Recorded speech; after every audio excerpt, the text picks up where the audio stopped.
Progetti di finanza e setaccio della Giunta regionale. A rischio potrebbero essere opere come la nuova Valsugano, l'autostrada del mare, 7 in totale.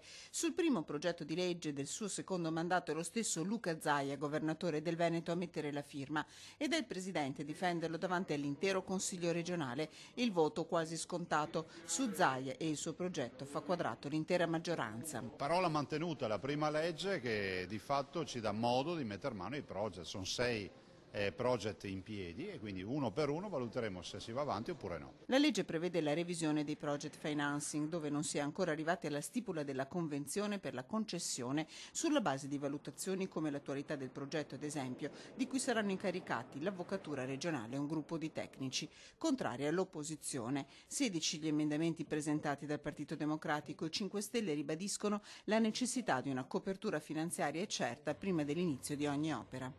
Solo in questo caso e solo tutelando completamente quelli che sono i veneti e le persone che vivono il territorio possiamo pensare di votare questa legge, altrimenti continuiamo a rimanere assolutamente contrari a questa macchina mangiasoldi. Alle preoccupazioni e alle critiche risponde il Presidente.